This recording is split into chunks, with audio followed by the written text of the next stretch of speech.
All right, intro videos aside, we are live. Welcome everybody to Copy of Campus Consultancy. We've got the amazing Jess here. Jess is with us. Hey, Jess. Hello, Josh. How are you? Doing super well, super well. How are you today? Yeah, really good. Excited to be here. Great intro. I've just had my coffee, so I'm ready to keep things going. There you go. You're ready to rock and roll. First day of April 2021. We're a quarter of the way through the year. Oh my gosh, don't say that. Don't say that. That stresses me out. I feel like it's still January. Doesn't it feel like that? So before we get in, Jess, and obviously we'll tell the community a little bit about you, tons of experience, Canva's resident university program manager.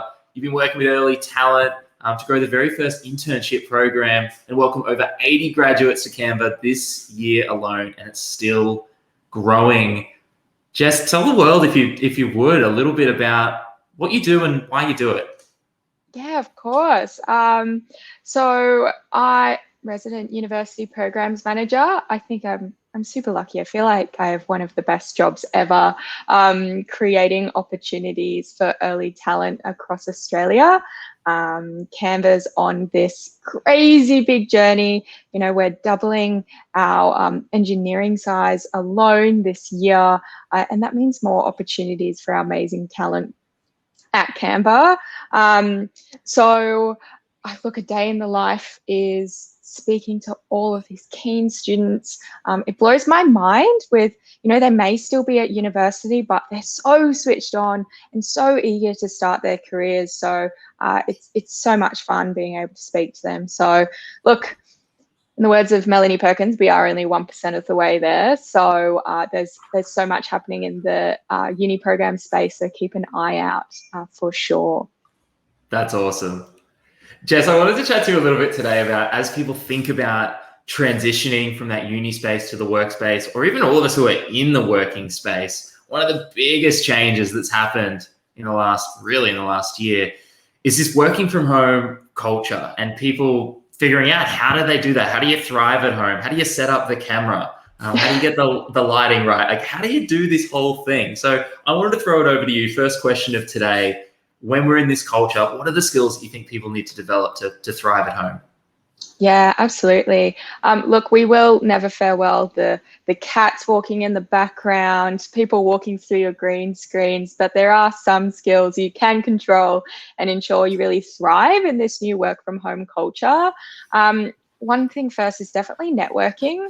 It needs to become, funnily enough, but it needs to be even more of a conscious effort now. You know, you can't just stop and see those people in the hallway and say, oh, hi, my name is, it now needs to be the front of our mind. So not hesitating to actually reach out to people on Slack or Teams, whatever platform you use, and organize a virtual coffee.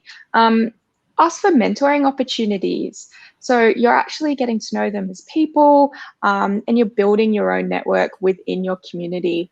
I love it. How do people do that? So I'm trying to say, I remember the first time I think I ever walked in for a job interview in a professional environment, and it was a construction site and everyone was in high vis, and I walked in a suit. And I sat down, and the construction manager was like, just never wear a suit again. And I was like, okay, so I'm trying to put myself in that.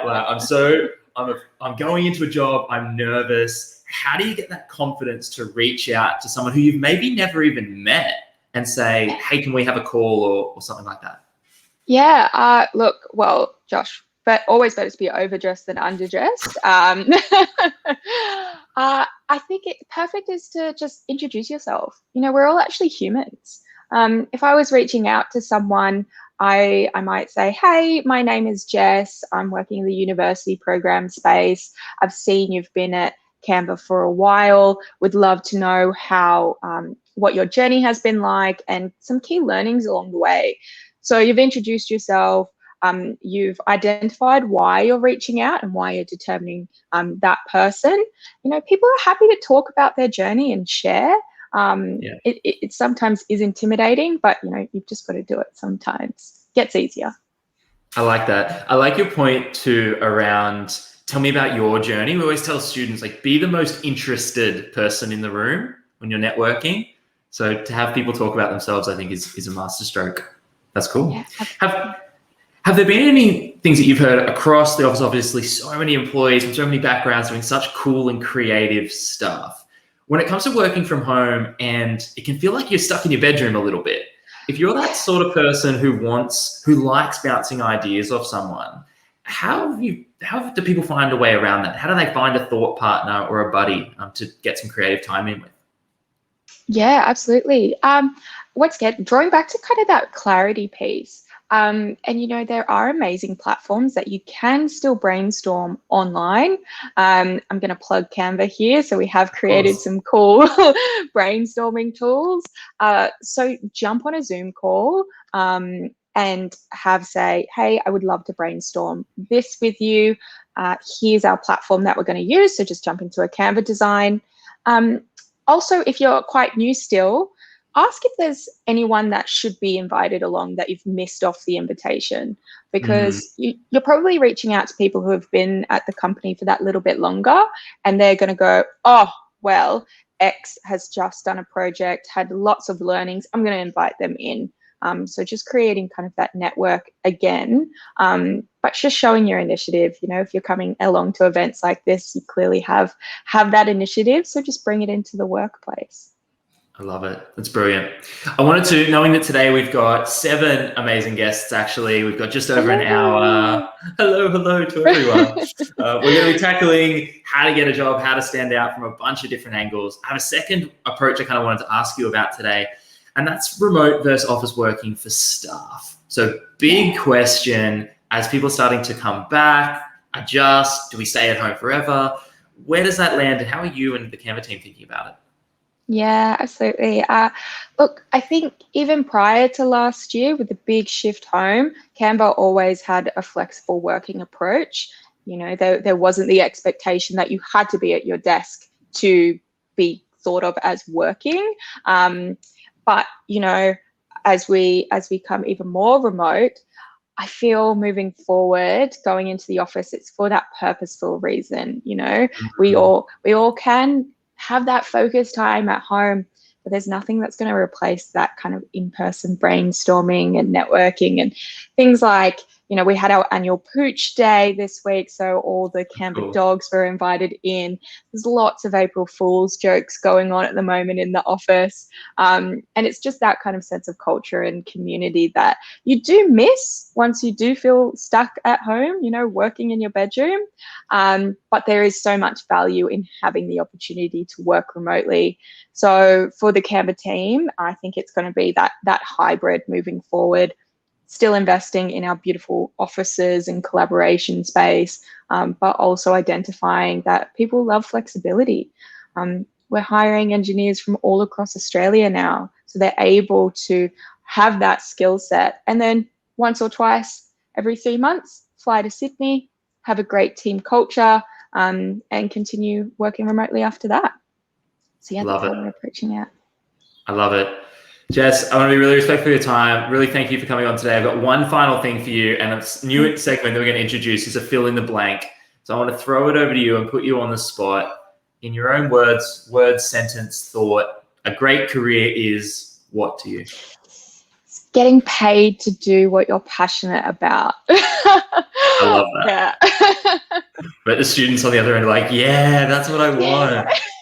It's true. I know it sounds a bit cliche, but it's true. You have so much fun when you're doing what aligns with your values and your North Star. So yeah, go after it. I love it. Great career is getting paid to do what you're passionate about. Jess, you're amazing. Wish you and Canva all the best of luck. Thanks for joining us today. Speak to you soon. Bye, everyone. Bye. Alrighty, everyone. We are 1 guest out of 7 down today. On today's Coffee with Campus Consultancy, talking about how to get a grad job in Australia. How do you stand out? How do you make the most of this year? How do you adjust to the changing world of work? All that and more.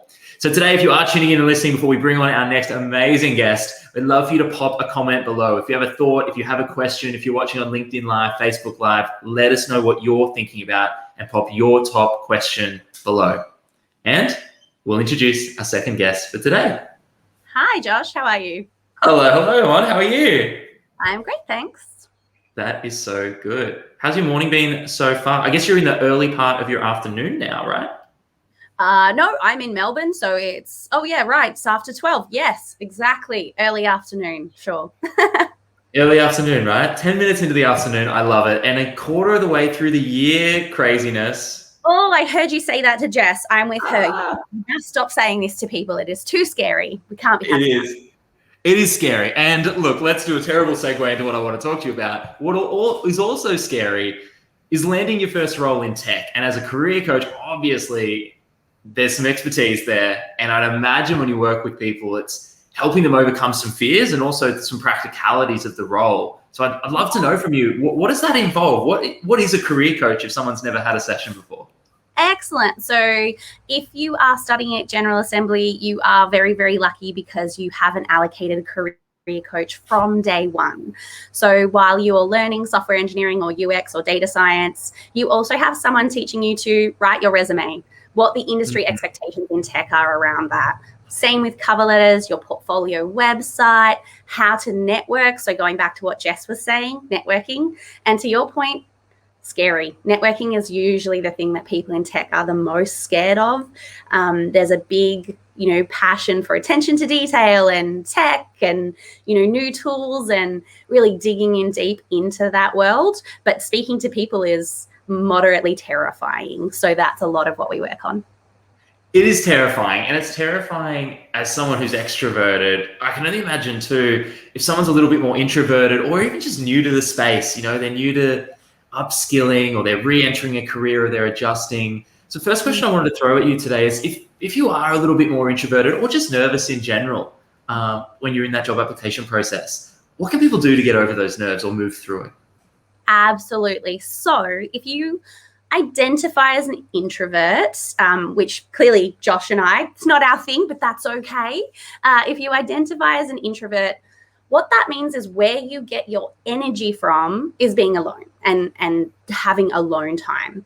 So even if you're extroverted, networking expels energy. This is never going to be about filling up your energy cup. So you have to remove the idea that this is going to be comfortable. We do not grow where we are comfortable. Yeah, we grow where we're challenged. So I want you to step into that discomfort confidently. How might you do that? Something that you need to know and trust is that LinkedIn is your best friend, and people on LinkedIn are expecting your contact, your connection. We're not on LinkedIn to build a private golf club. It's not Facebook. It's not about. Oh, I love that. That's a great metaphor. We're not on LinkedIn to build a private golf club. We're not. We want to know you. We want to know what you want from your career, how we can support that, because a lot of people in tech want to give back to the community. So reach out. And my students are always saying to me, I can't believe how nice people are on LinkedIn, how much time they'll give me, how much support. So reach out, personalize your connection request. I'm going to say it twice. Personalize your connection request. We hate a random connection request. Tell us what you want, then we can move forward from there. So that's online networking. Basically, LinkedIn is your best friend. Go to online events like this one. Add Josh and me afterwards. Add Jess at Canva. Canva are amazing. Add all of these people and tell us what you liked about what we said, or just remember that we're people too, and maybe we're a bit scared. So reach out, be personable, be kind. Everything Jess said as well. Talk about you, but talk about us as well. So Josh, I really loved your happy manner in that live session. I wish I had those kind of skills. If you looked at my LinkedIn profile, what kind of stuff do you think I'd be good at? You can ask these questions all over the world. I can see people joining from Japan. All over the world, people like talking to people. So be personable. And if you're going to a live networking event, set a goal. So treat it like admin is what I say. Yeah. In your job, you have to do admin no matter what it is. And we don't love admin. So treat the networking like admin. It's something you have to do. You have to put yourself out there. So set a goal. I'm going to talk to 3 strangers, or I'm going to connect with 3 strangers, or I'm going to find out if anyone in this room has a corgi and I'm going to talk to that person. Because good networking isn't about, it's not going to be, I'm studying software engineering and I love Ruby on Rails. Good networking is going to be like, have you watched WandaVision? That show's bonkers. Let's relate as humans. So those are my tips. Set goals, both on LinkedIn. and in-person networking, and just put yourself out there. Treat it like admin. I love that. That's so brilliant. And your comment on people being nice, I always say to students to get in this habit, send fan mail. I've made a habit whenever I listen to a podcast or read a book, I'll send the author, I'll find their email in the back, or I'll add the podcast guest on LinkedIn. And it is insane who will write back to you. It is. And I think, so there's a really famous saying that it's lonely at the top. And in a different job that I have, where I deal with a lot of people in C-suite, helping them with their own confidence, that comes back. They are lonely because people have this perception that you're too powerful to want to write back. But if someone says to you, like, even if you're Elon Musk and someone says to you, I think you are one of the smartest people alive, I think you're transforming the world, I would love to connect. Look, I'm not saying Elon Musk will, but lots of people will. Like, I know that the founder of Canva is incredible on LinkedIn. So don't be too afraid to ask. Awesome.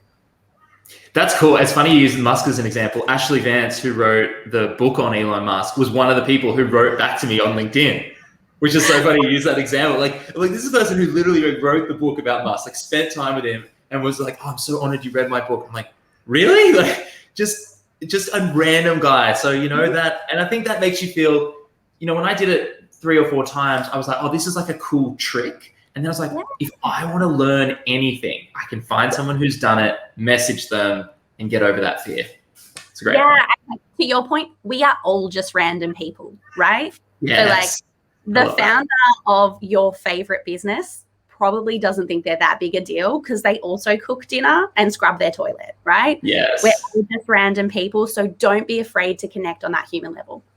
I love it. I have another one for you. The connection on a human level. You find your dream job, you meet the founder, you go through the recruitment process, you have your interview, you send in your application.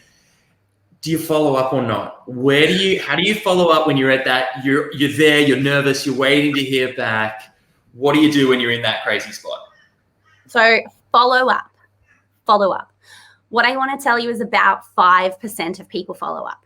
So that means 95% of people go, thanks for the interview in person, and then go back to their lives. And although you're in the interview, it might have gone well, things are great, you've had some level of connection, still all about that human interaction. When you follow up, you are validating to that employer that if you've been asked to track down a client who hasn't paid an invoice, or a client who needs to come back with a design detail, or whatever it is, that you don't forget that stuff, that you're going to follow up, that you will not let things slip through the cracks in the projects that you are put upon. So absolutely follow up. Be gracious, be kind, you know, open that line of communication. I'm here if you want to ask any more questions. And I cannot oversell. If you feel like you really just spazzed a question, it didn't go well, you're not happy, we understand that interviews are a nervous time. They're like a very formal interaction, far more formal than most human interaction. So if you feel that you didn't answer to the best of your ability, and follow-up email is the time to address that. So thank you so much for the interview today. I really enjoyed it. I did want to point out that I wasn't very happy with my answer to the question, such and such. What I wish I had said is this. But, you know, I'm not perfect. I didn't think of it in the moment, but I did want you to know that that is my, you know, thought about answer. Because the thing is, when you're in work, it's not going to be how good can you answer it right now. It's going to be, you know, can you provide the right information at the right time? So I love that. Yeah. That's such practical advice too. I mean, we, as anyone who does and contracts in, got an email back, put in a bid for a contract. They came back and they said, hey, we want a little bit more information on these few dot points. Literally an email I sent yesterday. And so I was like, you don't get it right the first time always. There's always that little chance. So that's such a practical way to follow up after an interview. I've never heard that tip before. That's awesome.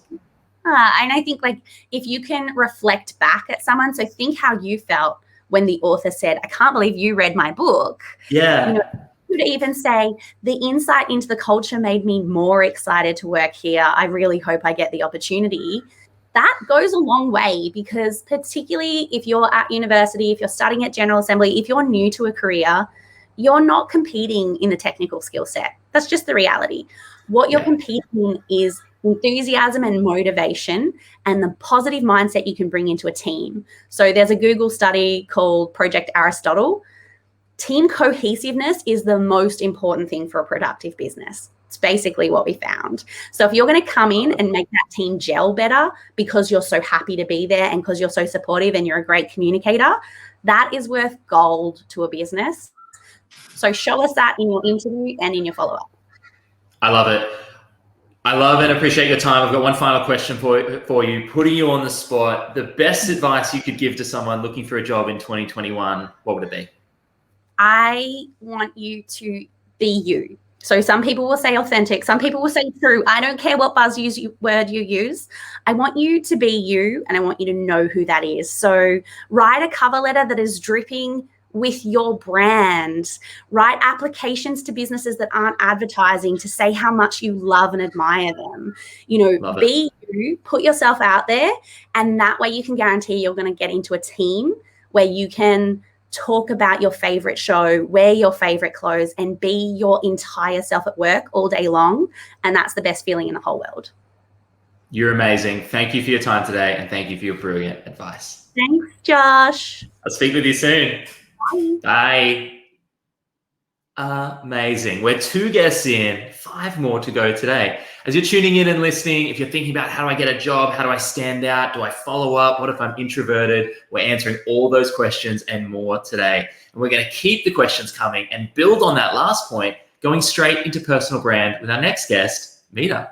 Hi, Mita. How are you doing? Good. Thank you. How are you today? Doing well? I am. I'm excellent. And I'm really enjoying what the previous guests have said. And as you said, it was a perfect segue into, did you pay her? Into what we're going to talk about. I was waiting for you to drop the bomb on the next question. No. We're going to get there. Yeah. It's all about coherence here. Now, I want to share with everyone, if they aren't familiar with you and your work, obviously up at Charles Darwin Uni in Darwin, manager of careers and employability, on a mission to make sure that all students, no matter where they are, what they're studying, have access to amazing high quality career services. It's really nice to have you on today. I want to go straight into it with you. Yeah. Personal brand. We hear about it all the time. What is it? Why does it matter? And what can students do to start increasing or improving their personal brand? Yeah, I think it's a crucial it's a crucial thing that students need to identify, and it's a tricky thing to do. I mean, if you think about who you are, you're applying for a job. Don't forget that you and probably everybody else who's in your class and everybody else who's in the state that you're in and everyone who's probably in the country that you're in is probably applying for the same job. That you've got the same degree, you've got the same qualifications. How are you going to stand out from the thousands of other people who are probably got the same skills and the same qualifications? So it's really important if you look at it from an employer's perspective, they're getting thousands of applications from people who have got an accounting degree or an engineering degree or whatever it is. So the personal brand is how you make yourself stand out, how you make yourself memorable, whether you're doing it in person or whether you're doing it online in these kinds of forums. So as you said, the first question is you need to know what your personal brand is before you can start promoting it. It's a tricky thing, but one thing that I like to, and we are all unique, we are all different. And that's what we need to capture is how do we identify and articulate and convey our uniqueness. Yes. So that does require quite a lot of self-reflection, but there's a concept. And I was interested to see that we have someone from Japan on the watching. Yes. So there's a concept. I don't know if you know this concept, Josh, of Ikigai. Ikigai, I know it well. Yes. We teach it in our personal branding session, so it's funny you mentioned it. Yeah. So it's a cool way of helping people to identify what is their uniqueness, what makes them unique. So the first question you could ask, and maybe while people who are listening have a think about some of these questions: what do I love? What am I passionate about? What am I good at? So what are my skills?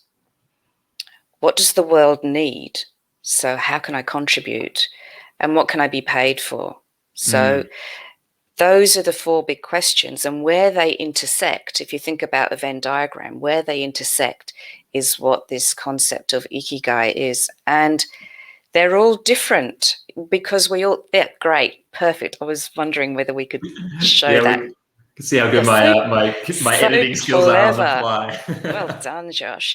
Yeah, so this is exactly what it is. And because we all have different things that we love, we all have different skills that we're good at, we all have different ideas of what our vocation or our calling is, and we all have different people that we want to serve, that's what makes us unique. So that helps us identify our brand. So, for example, for myself, I love to help people find and be their authentic self. What I'm good at is I'm good at listening to people and asking the right questions. Who I want to serve is people who want to be the best versions of themselves.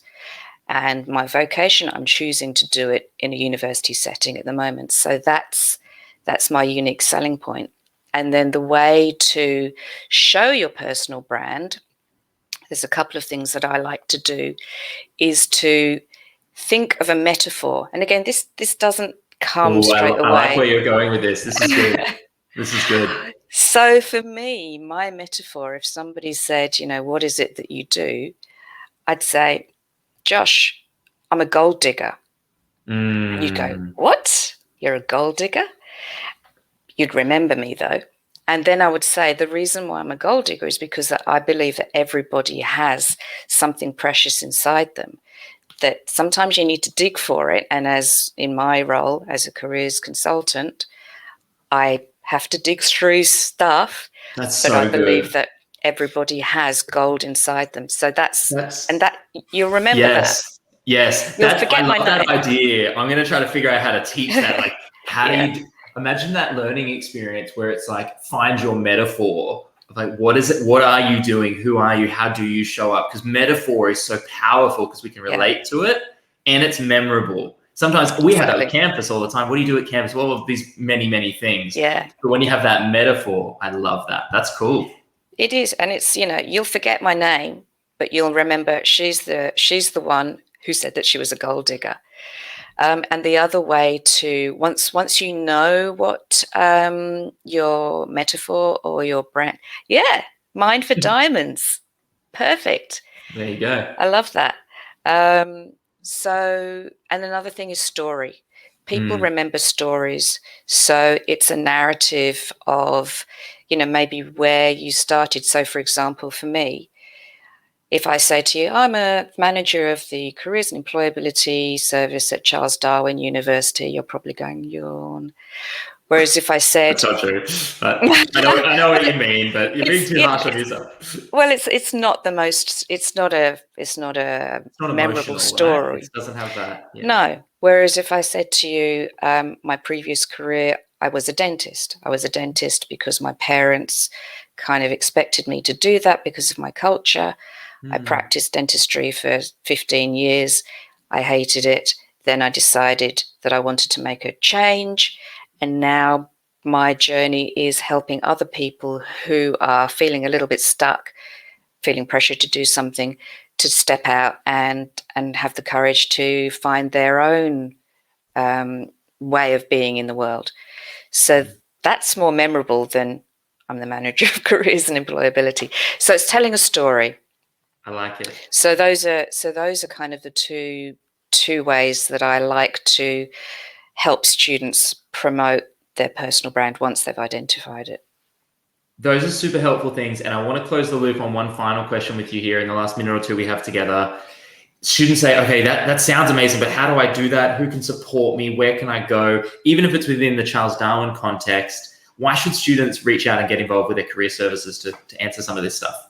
Yeah, no, it's exactly what every university has a career service. So all universities will offer these kinds of services. So I think often students think, oh, I'll just get my CV fixed up. No, get in early, figure out who you are, how you want to be, and then, universities have lots of connections with industries and employers. So the main work begins at the beginning of the story. So do that early. Don't wait until you're getting to the end of your degree and going, oh, I need to get my CV. I need to do mock interviews. We help you from the beginning of the journey of figuring out, where do I want to be? What is my ikigai? Yes. And how am I then going to transition through the university to get to that point of success? I love it. To put you on the spot with a final segment before we let you go, Mita, and thank you so much for your time. And I know I have a guess where you might go with this, but I'll leave it to you. To get a job in 2021, you must what? You need to know who you are and how you want to be in the world. Who you are and how you want to be. Mita, you're amazing. And who you want to serve. Sorry, also. Who you are, how you want to be, and who you want to serve in the world. Who you are, how you want to be, and who you want to serve. Well, Mita, thank you for serving today. Thank you for sharing your wisdom. You're welcome. Thanks for your time. Cheers, Josh. See you. See you soon. Bye. Bye. Beautiful. How's that for a 101 on Ikigai? If you are listening, you are tuning in, you haven't done your Ikigai before, well worth it. If you literally Google Ikigai, the first thing that comes up is a Forbes article, and it'll work you through some of the questions that you can answer. Grab a coffee, grab a blank piece of paper, see if you can jot down some ideas, share them with a friend, or book in and see a career counselor and work through your answers to that Ikigai question. All right, without further ado, we have our fourth guest for today, Yousef. Yousef, hello, how are you? I am good. How are you? How are you going? Yeah. Very good, very good. Now, as you can apparently teach an old dog new tricks, I've learned how to screen share here. So I might pass it over to you to introduce yourself. And as you do, I'm going to share with people a very special book that's come out relatively recently. So if I can pass it over to you, Yousef, tell the world a little bit about who are you and what do you do? Thank you so much, Josh. Thanks for having me and great caliber of guests you had before. So my name is Yousef, founder of Gradship, a bit of a story. Just like most graduates, graduated, had no idea what I wanted to do, studied accounting, went to auditing for a couple of years, sort of liked it, not liked it, did more of a bit of HR in the Big Four. So it was graduate consultations, graduate rotations. You get, rotated to different departments. So I'm stayed in the HR domain for the last few years. And during COVID, sort of wanted to do something what I'm passionate about, and to Mita's point about the passion and something, serving others. And, I'm sure you can relate, Josh, with your work. It's about, how can I use those transferable skills to help students and graduates? Living in Melbourne, we had the second lockdown, which, wasn't, I guess, ideal for most people. But the good thing is I had a lot more free time on my hands. And that's how I wrote the Grad Gate, which is the book to targeted towards students and graduates specifically to enhance their employability and takes them through those steps that you take as a graduate to make yourself more employable. Definitely. And we've got it up on the screen here as well. You can see authentically, I'm not just recommending this book. You'll see at the top, it randomly says, I purchased this in January before I reached out to Yousef, so that's fun. Yep. Free on Kindle Unlimited, $10 if you buy it online, 144 pages. I wanted to ask you about this really quickly. You could have written several hundred pages on careers. There's so much out there. Why this book and why that length? What's the value in it? If someone says, why should I read this book? What's in it for them? That's a good question. So the value in the book is that it's generic enough but specific enough, meaning that I wanted it to reach to students from all degrees and all stages of their studies, even those graduates, but also wanted it to have a bit of actionable advice. So something that you can literally go now on LinkedIn, do in your resume, do in your cover letter, do in your next interview. So something that's really specific that you can do now, but also reaching that wide audience. So I guess the title, why are you more employable than you think? It does appeal to that, students. I don't have experience, international students. I don't have PR. I'm not sure if I can get a job. No, you actually have a lot more going on for you that you don't realize. And I name these in the book and obviously speak a bit about them. So that's, I guess, the value. Yeah, the book. I love it. And you mentioned that idea of maybe the mindset of thinking, I don't have enough experience. I'd love to throw a question at you today around other common mistakes, whether they're things that you see people thinking, saying, doing. What are some mistakes and how can people avoid them? That's a really good question. So many would be the short answer, but the common ones is what I call a spray and pray approach. And I was no different when I was a graduate.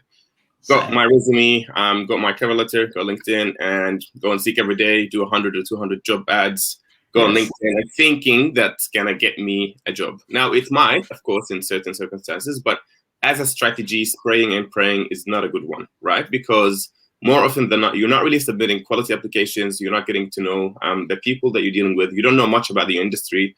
You haven't networked enough. You haven't done, these things that make you more employable, but also target your energy on application. And obviously that gets reflected in the quality of the resume, in the quality of your LinkedIn profile, in the quality of your cover letter, and just, repeats itself, that cycle. You apply, never hear back, think you're not employable.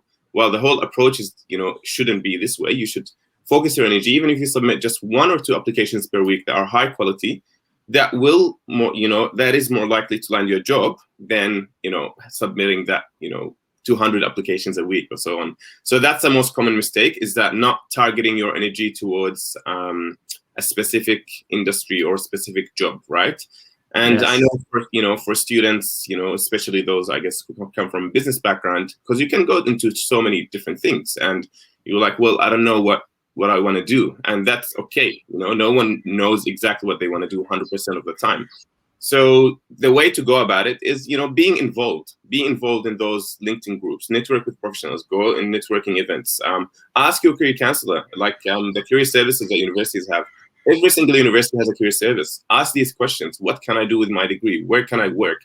Even in your current role in volunteering, maybe there's an opportunity you haven't realized. So being involved is the best way for you to know what you're passionate about and where can you fit. So Yousef, one of the things I'm hearing there is this real need to take action, to be proactive. Is there anything that you think might hold people back from doing that? What stops people polishing their resume? What stops them networking? What do you think holds people back? That's a good question. A bit of personal awareness that they're, and back to the point I was mentioning earlier about being an introvert and extrovert. Well, if you're an introvert, doesn't mean that you can't be a good networker and you can't always provide quality and you can't go to these events, right? It's just about where you get your energy from. So what's stopping most people is thinking that they're not a good networker. They're not good in presentations. They're not good in interviews. They don't have value to provide. That belief is the limiting factor that a lot of graduates and students don't pursue these chances. And the other thing is not being involved early in the degree, right? So, and that's why I will say start early. As soon as you're aware, try to start early, because those who actually end up getting graduate roles and internships are not necessarily those who worked in the past, although that helps, but they just started early. They're more involved. They ask those questions early.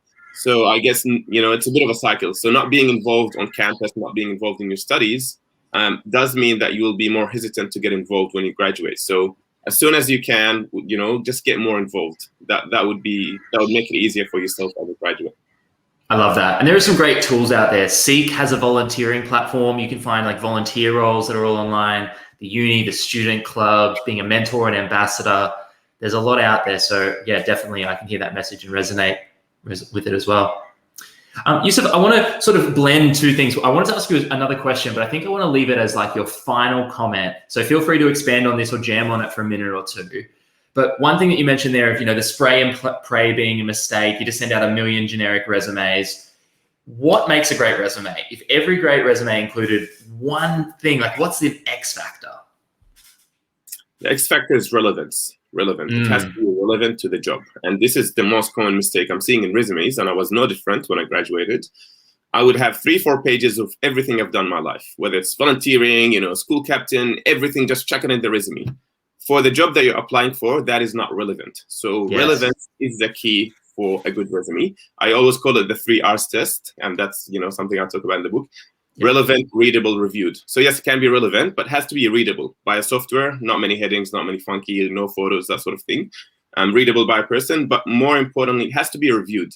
No one cares, and this might sound harsh, but no one cares if you spend 6 hours in your resume and still has a lot of spelling mistakes. Get a fresh pair of eyes, read it again. It has to be reviewed, right? Because when people are scanning your resume, hiring managers, they're going to eliminate the resume at the slightest mistake. So don't give them any reason to. So the 3 R's, relevant, reviewed, and readable would be my, I guess every great resume includes them. Perfect. I love it. Yousef, it's amazing how quick the time flies. Thank you for your time today. And I really recommend if people want to get into and understand a little bit more about Yousef's work, check him out and also grab a copy of the Grad Gate. It's well worth it. Thank you. Thank you so much for having me, Josh. Love your work. Thanks for coming on. You too. Very nice, my friends. 4 guests in, 40 minutes in. So today, if you're here, you're learning about your career, you're thinking about where you are in the world, or you're just a third of the way through 2021, a quarter, and you want the next 3 quarters, to be even better. We're really glad you're here. If you have thoughts, questions, comments, pop them in the chat as well. We'd love to hear from you, and especially as we bring on a very special guest to be our 5th for today. So with no further ado, I'm going to welcome on my good friend, Tyson. Hey, Ty. J-Fi, how are you, buddy? Well, mate, how are you? Yeah, really well. How's the sunny weather up in Queensland? Sunny weather is mainly sunny. You'll love this. I heard a barista up here the other day go, she was serving coffee with a mask on, and she said, when all those, I overheard this, when all those Victorians were wearing masks and complaining, I was just thinking toughen up, princess. And she said, but now I understand. Oh, man. It's funny. So we're getting used to it, mate. Yeah, cool. I want to use these 9 or 10 minutes to not tell silly stories about me getting coffee, but instead share your brilliance with the audience. I mean, most of the people who are familiar with my work know your work. Arrive and Thrive is incredible. Career education, social enterprise, 7,500 people you've worked with to help understand and develop a meaningful career. And you've got a rockin' podcast that comes out every Tuesday, the Arrive and Thrive podcast, talking all things career. So Ty, we're stoked that you're here today. Thanks, mate. What a delightful introduction, and I appreciate your time and inviting me on the show. I'm super glad you're here. Mate, I'd love to start with your working careers and finding a meaningful career. Big question. What is a meaningful career? What does that mean? And I'd love to jam on the idea of, there's can be a lot of, I want to find the meaningful career or I want to create a meaningful career. And I'd love to know what your thoughts are on that. Yeah, great question, buddy. I think, people often find if they're working towards a meaningful career, it's something that they want instantaneously. And and I know, and all of the stuff that we preach is around, developing that pitch and putt approach. So the slowly chip away. And this stuff doesn't happen overnight. Yeah. But the way we define a meaningful career is this notion of doing something that makes you feel energized, doing something that makes you feel good in the morning. You feel like you want to wake up, and, the Ikigai model around, a reason for being. It's like you're doing something that aligns with your strengths. You're doing something that you're naturally interested in. It pays you well enough to live the type of lifestyle that you want to. And granted, not all these things can happen straight away. And the final part, most of the time that we've found with the conversations that we've experienced, is that a real meaningful career is when you're making a difference in some capacity. And that making a difference aligns with your personal values for whatever they may be. So it's very individual, but I think it's also, it takes time. It takes time. I love it. I want to loop back to something you said a little bit earlier about the pitch and putt. And I'm guessing some people heard that and might have said, hey, what's it? What are they talking about now? Could you expand on that a little bit? What does that mean? Yeah, so by no means am I a golfer, and I grabbed this from my co-founder and podcast host, Danny Lenardi. And he always says that the pitch and putt approach. And what it really means for us is that it's a gradual process. So, if you are constantly striving towards one particular vision or one particular promotion or one particular job, if it's in your personal life or in your professional life, whatever it is, we need to take daily steps or create daily habits to get there. And, what Yousef was saying around, the little 1%ers around networking, constantly evolving and constantly pitching away at your resume or reviewing your networks and so forth. It's that same approach. It's that same, let's create some daily habits. Let's create some small actions that you can take.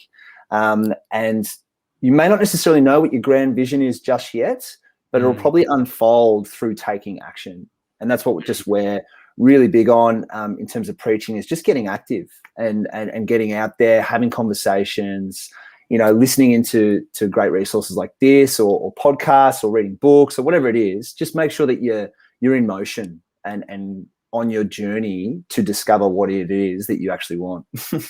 I love that. Are there any resources that you find yourself, and I picked up a couple when I talked to Danny as well, it gave us great ones that I use all the time now for my own learning, development, career.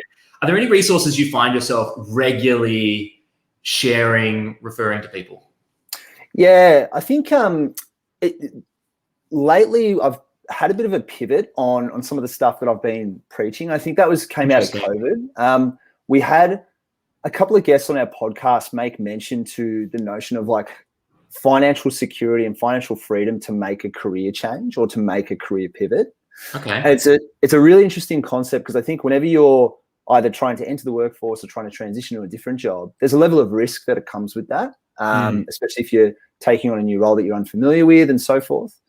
And I think for me personally, listeners hopefully have heard of this book, but like, The Barefoot Investor, like getting back to the basics around your money management to be able to go, hey, this is something that's really important to me in my career. I may need to step sideways or take a pay cut, but I know long term it's going to put me in a better place to where I am today. So, anything around personal management, around finances and so forth, because I think that's another strong foundation that allows us to make decisions that align for what we really want.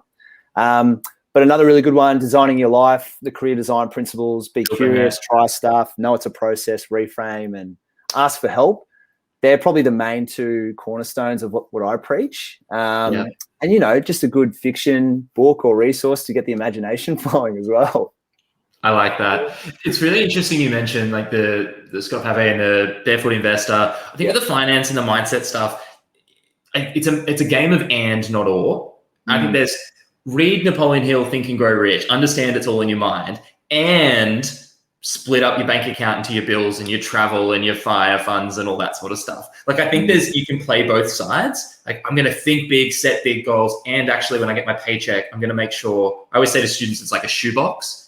And that money piles up in the shoebox if more comes in than goes out. Yeah. Like if more going out and not enough's coming in, like you've got a shoebox problem and a money problem, Yeah, absolutely. Sorry, dude, I cut you off. You go. No. I was just going to say that they're really practical, pragmatic problems. But for me, when I left engineering, one of the things that let me do that was I had 20 or 30 grand in the bank. So I said, like, I realized that my life was like $500 or $600 a week, rent, food, whatever. And then I did the math. I'm like, $600 times 50 is 30 grand. Like I've got 50 weeks. I could have a year off. So even if I do go to zero, which, I did traveling, I could come back. Like I had that time. I wasn't in debt. And when I met people traveling they didn't know what they were doing with their life and the credit card was building up and the interest was building up, it was like more of this cognitive chaos. So I think that's just really practical advice. Yeah, dude. I think, and that also, it shifts the kind of the bargaining chips when you are looking at promotions or you are negotiating salaries, because I think a lot of the time people will have a certain salary that, they need to reach in order to live the lifestyle that they want to live and so forth. And when we live that lifestyle, we get used to it. And so I think it's sometimes people feel obligated to go, oh, no, I can't move out of my career or I can't change in my career. And grads is a little bit different. But this notion of, we all know how well you feel and how good you feel when you've got a bit of cash behind you. You can kind of free up your decision-making process and not feel so obligated to take whatever role is put in front of you because it may not necessarily be the right fit. Love that. I think that's really interesting. I want to finish off on something, and it's amazing. Time flies. We can talk for hours, as we often do. Take this question anywhere you want, but just building on this conversation, the role of money in a career. What does that mean to you? You said you changed your mind on this a little bit recently. What's the significance? It's the elephant in the room, but you can be paid more or less for certain jobs. What do you think the role of money is when thinking about a career? Oh, mate, big question for a Thursday mid-afternoon. I think Easter break. Look, I think the role of money in a career. Obviously, it acts as a few different things. The way I interpret that question is that obviously there's a reward piece that comes with it. And most of the time in this day and age, one of the main trigger points for reward is financial incentive. So I think the big part though for me and the way I like to frame this is money is an enabler. So this notion of options, if you can earn a certain amount within your career, that provides further options for you. If those options are, retiring earlier, if that's, saving money for a rainy day, if that's building enough income to be able to jump into a side hustle and then make that your full-time hustle, whatever it is, I think it's an enabler. But at the same time, I think it can also, it's like a double-edged sword. Like it can work against you. And I think having the right money mindset is that really important factor. And by no means am I a financial advisor or I want to hand out financial advice. But there's so many books and resources people can tune in for that type of stuff. I love that. That's cool. Ty, I know you're a busy man. You got lots on, podcasts to release, students to empower. Thanks for your time today, buddy, and have an awesome long weekend. Thanks, man. You too. Happy holidays, everyone. Happy holidays. Great chatting, Ty. Very nice, friends. The role of money in a career, what does it mean to you? We'd love to know in the comments below. Let us know. Is it super important? Does it not matter for you? Are you just looking for experience, an internship, a foot in the door? And we're going to talk about how to get that foot in the door with our next guest in just a second, Justin. Justin, hey guys. Welcome. How are you? Yeah, great. We've got 9 more minutes of lockdown here in Brisbane, so getting ready to leave the home office. So. The exodus. You'll finish the StreamYard call and slap the laptop down and run out the door. Heading to the pub, mate. No, just joking. No, that's too funny, mate. Thank you for your time. Obviously, your work, career and employment space at Griffith Uni. You work with a whole range of students, grads, and even alumni, which is really interesting, to help them get their first foot in the door. And you've got a range of experience. You've been in HR, you've been in recruitment, marketing, events. You find yourself in careers now. So I'd love to know for you, I'd love to kick off today, the first question, and it's a pretty big one. Preparing for interviews, to start, they've found the job, they've taken the brave steps that some of the previous guests have mentioned. They get the call up. We want to bring you in for an interview online or in person. How should people start thinking about this part of the process? Yeah, I guess the approach I tend to follow is a bit of a method, and it works with planning your application as well as interviews. So I tend to say prepare, plan, practice, and be proactive are probably my 4 main steps that I recommend to people.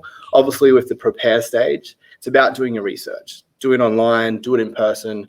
Go to as many events as you can to make contact with the places that you want to work, whether that be, let's say, an industry event, a mentoring event, potentially a careers expo, whatever it can be, to try and talk to those internal recruiters or talk to those hiring managers before you put your application in.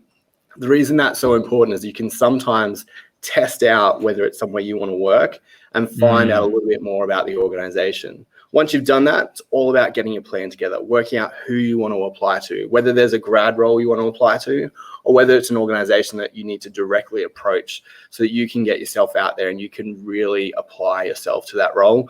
Find out maybe who works there that you know, maybe who's in your network, maybe use the alumni tool of your university and work out maybe some students who've got grad jobs there in the previous years that might be relevant to help you. Yep. And try and work out, I guess, the best way that you have similarities or similar circles that you can bring together. Next one's practice. Now, lots of people have mentioned some great things and great tools, and Mita said every university has careers and employment options. With regards to practice, I always recommend get out there and find out what's available to you in your university and start working on those things. There's some great tools like Big Interview and Vio and different things as well that you can work on to do some interview skills. Even psychometric testing is something you need to work out. But the most important thing is use your squad, use your network to help you. Ask your friends, your family, even colleagues, and maybe a mentor, hey, can you do a mock interview with me? Take their feedback like gold. They know you, so they'll give you some feedback, but make sure you're very professional about how you receive it because it might be a bit brutal. Yes. And then last point, and this is something we talked about earlier, is be proactive. I always recommend follow-up. If you, at least once, if you feel like you're not sure if you did a good job, if you're not sure if you are the right person for a role, it's not an issue. But if you don't ask, you don't know. So you need to make sure you follow up and be professional about that too. So don't be annoying, don't be unprofessional. Keep in mind, these people you're reaching out to could be future colleagues. So just be professional about that. The last point I'd probably add in regards to the process is reflect and review. If you apply to one grad program and you bomb it, don't worry. It was all an experience. So look at how you can improve next time or how you can apply things differently in the future as well. And in the general scheme of things with applications and interviews, kind of getting back to what other people have mentioned today as well, it's always important to remain authentic. Try and work out why you're applying to this job. Work out what's your story. How do you align to the business? Your narrative is in a way how people are going to relate to you or how they're going to see if you're going to fit their team. So they're probably my key points with regards to applications and interviews. Hey, succinct. Look at that. There you go. That's on the money. Where do you think in that process? So what I heard there, we've got prepare, plan, practice, be proactive, professionalism sort of wraps all around that.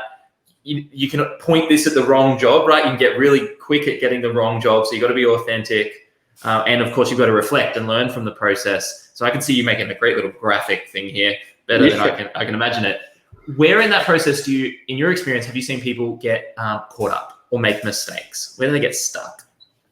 I guess that prepare stage, so right at the beginning, you tend to find people haven't done enough research on the organization or the industry, or even sometimes they just haven't realized that they already know they're not suitable for that organization. So they get to the interview and go, hold on, I don't want to work here. So at that early stage is probably where I tend to find most people trip up. And then obviously practice. Like, let's be honest, how many of us have been to an interview and realized I have not prepared for this? So I have to say, most people, once they apply for their first job, they know they're not really going to get it. Like, usually the odds are you have 2 to 3 interviews before you actually start feeling comfortable and getting rolling with it. So yeah, I think they're probably the 2 stages where people tend to trip up. And let's be honest, nerves, personality traits, environments, even the online environment we all have to deal with now can really kind of affect this process and how comfortable you feel in this process as well. Yes. Yeah, that's really interesting. I like that idea of if you mess up step 1, everything else becomes a little bit harder, right? It's like if you're following a recipe, if you need a certain amount of, I don't know, whatever goes in and you put in 3 times the amount, it's very hard to chase that down the line. So yeah, that's really, really practical. Let's take the best case scenario. So pre the long weekend, let's be optimistic for a second. Let's imagine you've prepared, planned, practiced, you're proactive, you're professional, you've taken feedback, and woohoo, go you, you've landed the job. Yes. Once you land the job, yes. How do you succeed? How do you stand out? How do you make the most of those first few weeks or months in a new role? Yeah, this is a good one. I like this question because having been a grad recruiter and working in organizations that hire large amounts of grads, I guess what separates, I'm not going to say the weak from the strong, but the ones that stand out from the ones that don't, it's about eagerness and it's about wanting to learn. If you show your eagerness to get involved in the firm or the organization, getting to know the people you're working with, building that network, it can really help you stand out because people want to get to know you. I guess there's a bit of an assumption in grad and vacation sort of environments that grads have no knowledge or they, let's say, don't have enough experience to really add value. But this is where I think it's different. You've got to find a way to show your ideas. You've got to find a way to show your initiative because sometimes fresh eyes to a problem can be all that you need to maybe add a different dynamic to it. So it's really important you try and do that. I guess the other thing to remember is when you're working in a new grad position or a new environment, there's always going to be opportunity to learn. But it's up to you to take the responsibility to push yourself, to see what extra sort of study you can do or see what extra CPD you can get involved with. So they're probably the key points I would highlight. But one I'd really like to focus on at the end is don't be too serious. Don't take yourself too serious or be too hard on yourself. You're always going to find you make mistakes or you potentially may do something that goes wrong or you might have an assumption that's completely incorrect. But don't be too hard on yourself. Take that as a real opportunity to learn and make sure that you come back bigger, better, and stronger. Because I think the amount of grads I've seen where they've been so hard on themselves, they think they're going to lose their job and the pressure of the environment that they're working in, it's all in their head. Like most people don't even notice that they've made a mistake or most people just assume, hey, mate, we can fix that. It's not a problem. But yeah, being hard on yourself is probably something I always recommend to people is be eager to learn, don't be hard on yourself, and just treat everything as a learning opportunity. I love it. Now, I know that you've got a lockdown that you're about to run away from, but I want to end on a quick fill in the blank. And you've sort of spoken to this already. In your own opinion, number 1 skill to stand out, to find a job in 2021, what would it be? If students or young grads could develop something. I'm not going to use the word pivot because everyone says that, but being adaptable is probably the key. And like some of the speakers who've spoken today, working online, working in new environments, if you can adapt or show that you're willing to adapt and, let's say, not resistance to change or any of those sorts of things, it's a skill that's hard to use. And I mean, we've all had to do it. But if you can highlight how you've done it, show the benefits of when you have done it, it's a skill that is invaluable in this current environment. So adaptation is good. Beautiful. Justin, thanks for your time, mate. You've been awesome as always. Enjoy the rest of the day and enjoy the long weekend ahead. Great. Happy holidays, guys. Thanks, mate. There we go. The power of being adaptable. Now, we've got one final guest for you today. Really, really excited to bring you on in just a second. I'd love to know what you thought of today's session. We're doing these all throughout April. This is the first on the 1st of April. We're not wasting any time. 6 to 7 guests, 7 today in 60 minutes to just over an hour. We want to share with you today how to find a grad job in Australia. We're going to be talking about a range of topics. So I'd love to know your feedback, whether it's sending me a LinkedIn message or an email, josh@campusconsultancy.org. What was your top takeaway quote? Which guest did you really resonate with? Please let me know what you're looking for. We can try to make this time as valuable as possible. But to finish up for today, last and definitely not least, with a whole range of experience, I want to welcome on Anthony. Hello. How are you doing, Josh? And hello, world. Hope everyone's well. Hello, world. I'm well. I'm going to be so bold as to speak on behalf of the world and say we're all well. We're relatively well today. We're excited to have you here, mate. I'm excited to be here. This has been a fab session. Like, seriously, what an awesome panel of speakers and the insights that have been coming through. I'm like, yeah, I've got my little notebook. I'm like, oh, it's a really cool point. Love that. So I think some amazing takeaways from everyone sort of throughout. I love it, mate. And something I've resonated since we first sort of crossed paths. You've always been passionate. You're always at panels. You're speaking, supporting students and grads, helping them find their way. You've worked across a few different sectors and industries, of course, in the UK, beautiful accent. And oh, yeah. Although I was told this morning that, like, I was chatting to my UK friends, like, I had a birthday. They're like, oh, yeah. I'm sounding more and more Australian. I'm like, really? Am I? Nah. That's funny. Steph, my partner, gets that all the time. The Canadian, like, you're sounding like an Aussie. She's like, no. Like, it's funny. So besides your accent being a role in the importance of your career, having a beautiful sound to your voice, outside of that, I want to talk to you today about a couple of things. We've got 10 minutes together. I want to talk to you first and foremost about networks. It's coming up a little bit today. We know networking is important, but if a student, a young grad, someone changing careers or industry, and from someone who's changed industries before, how important and how can students practically use their networks to enter the market? It is a really good point, Josh, and you're right. Just listen to every single speaker. It comes through that important. Getting involved in networking, be it those sort of virtual chat or the sort of face-to-face side of things. And to me, I was just thinking recently, two things really struck me. Actually, both came this morning. So firstly, I do a bit of mentoring, and one of my mentees, like, I'm really keen to go into a certain area. And she's like asking me, do you know anyone in sort of those groups, those type of areas? I'm like, actually, you know what? Yeah, I do. I met someone at a drink last night, and I'm looking for a grad in the HR field. I'm like, funny you should say that. I know a certain person here. So those type of interactions are awesome. And then, this morning I was chatting to my boss, and he's like, I was having a chat to someone in the coffee shop, they asked me what I do. I said I work in the accounting profession. And they're like, look, I know my friend over here, he's keen to be an accountant. Can you have a chat with him? So it's those little connections that come on through, which are so important. And I know everyone's there. We talk about the power of LinkedIn, and it's not just thinking about who you're connected to is that first connection.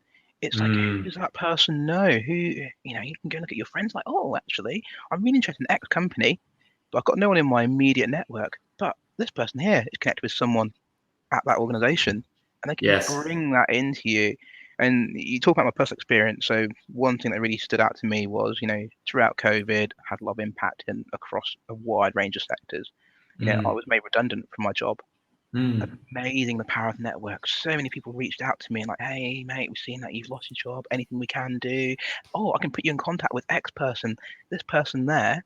So use it, because you'll hear that word, that hidden job market. And it is true. There are so many opportunities out there which aren't like actively advertised. And that power of connection can be so helpful in sort of moving forward. So I say, look, take every opportunity. I mean, you're all the world out there. You're listening through in this sort of coffee chat today. You've heard from some awesome people. Connect with them. They've got lots of contacts. Yes. Bring that through. It is awesome. Yeah, I love that. And thanks for sharing that experience as well. We did a session last year with a group, and it was like facilitating mentors and mentees. And this mentor came on, and he'd had 30 plus years of corporate experience, and he got up in front of the students. There were a couple of hundred students on the line. And we were sort of talking about your best piece of career advice. And he said, expect to be made redundant at least once in your career. And it's the first time I'd ever heard anyone say that. And he said it to these students, sort of saying, like, this is something that happens and it changes. And I know last year where we were living in Melbourne, on all sorts of our apartment and within our apartment were redundancies, left, above, right. And like, we'd all experienced that. So it was really a good point around it happens. If I look back across my career, I've been through 3 like transformation exercises where there's been people that I've worked with who've absolutely been made redundant. And the one thing I can say is, okay, if you are made redundant, never ever take it as being personal. It is just an organization has to sort of make changes, but it's not about you as an individual. And I can look at, in my team, 15 people were made redundant. I look around now and they've all landed some exceptional roles. So it's just really keeping it clear that you've got some great skills and that there are people there that will support you going forward as well. I love that. And I think it's such a nice place with 4 or 5 minutes left on today and this Coffee with Campus chat to round up with a bit of that resilience to say, look, we're not going to get everything we apply for. We're not going to get every job. And even if we get it, we might not be in it forever. So I wanted to throw one last question at you for today. And that's when students apply for roles, only a small percentage obviously get accepted into big grad programs. If you do get a rejection or if you don't get accepted, what should you do next? How do you move forward? Oh, firstly, look, it's not the end of the world. Absolutely far from it. I was having a chat with a very sort of experienced senior leader, and they went, look, I applied for grad roles. I got rejected. And look at me now. I'm a partner in the organization that rejected me originally. It is all about, okay, you might have been unsuccessful. Biggest thing to do, get feedback. Just try and find out, okay, where have I gone wrong around here? How can I improve going forward?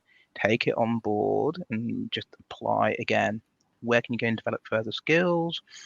One of the big things, and I work within the accountancy sort of sector, and it was like, oh, I must go to like the big 4, one of the large corporate sort of areas. Yeah. If I don't go there, then I'm not going to be successful. And it's not the case. You get so much variety in the work you can do from just doing that level of research. You can see there's so many avenues to go forth. And it might be, I start in one place, start my career, and you can move around into different organizations. It's not a case of I'm start here, so I'm going to end here. We see now that careers are not linear. You can sort of move sideways, up, down, broaden skill sets, streamline into a specific niche, but the opportunities are always out there. But it's about learning and just taking on board that level of feedback that comes through, through that assessment process, and just talking through and thinking, how can I improve my skills on my outset? I love it, mate. Your energy has always been so positive, so warming. It's lovely to see, and a really nice place as we start to move towards wrapping up today. So on that note, on the positivity, on someone who obviously finds the bright in everything, your fill in the blank question for today I want to throw at you is, to enjoy work in 2021, what should people do? What should they think about? What should they say? What should they to action? How do you enjoy what you do every day? You talk about it, Josh. It's just like embracing it. Every day is so different. And, what I love to do is just keep a diary around. What have I learned today? What am I keen to get involved in tomorrow? Having that piece at the end of the day, just reflecting back, going, you know what? Yeah, I've learned something new on there. There's this great opportunity. Say yes to opportunities as well. That is the biggest thing if you can enjoy it. It's not, oh, I'm stuck here doing the same thing over and over. It's like, actually, yeah, I'll say, yeah, I'll get involved in this. It's not technically what I'm doing, but I'll get involved in there. Or just like, how can I improve this process? If you think it's like, oh, it's mundane, I'm coming through. It's like, well, what could be done differently? And that's where you're going to get like a level of insight and going, you know what, I'm definitely enjoying it. But yeah, treat every day as being sort of positive and just that reflection back as to what you've learned and what you've achieved. That keeps you going. I love it. That's amazing. What a great place to end with. To enjoy work in 2021, reflect on what have I learned today. I think that's awesome. Mate, it's been quick, but it's been incredibly valuable. It has definitely been short and sweet. Thank you for having me here. Everyone, I hope you really enjoyed the session. Awesome stuff indeed. Thanks for coming on. I'll speak with you soon. Thanks. Bye. How about that to wrap up the session today? So our seventh surprise guest for you today. We went 10 minutes more to squeeze in Anthony and his insights. That's the question that I want you to answer today. What have you learned today? So in the comments below, or send me a message on LinkedIn, or message one of the guests and let them know. Send out some fan mail. Hey, I heard you on that chat with Josh. This is what I learned. I'd love for you to answer this question. What have I learned today? Now, it could be this session. You could have listened to a podcast this morning, read a book. It might be something that you've learned this year, something that you've learned about yourself in the last couple of years. And if we can ask that question every day, every week, every month, think about all the things that we'll become more conscious of, more aware of, and increasingly understand who we are and where we're going in our careers. So in the comments or in the chat, let me know, what have you learned today? What was your number one takeaway from this session? We answered a lot of questions and dug into content about personal brand, networks, career support services. We looked at resumes, how to bounce back from failure and rejection. We learned about how to prepare and stand out even once you've got the role. So what is the number one thing you've learned today? Pop it in the comments and let us know. Now, we'll be back again next week to talk to you more about skills that you can use to develop in your career, personally, that you can contribute on campus. We've got a whole new suite of guests, so look out over the next week to hear who's coming on the show and what they'll be talking about. If you've enjoyed today, let me know. But from us to all of you, thank you for your time. Have an amazing day. And just before, as we go into the long weekend over the Easter break, if you celebrate, please have a safe and happy break, and we'll see you again next week. Thanks for joining. Bye.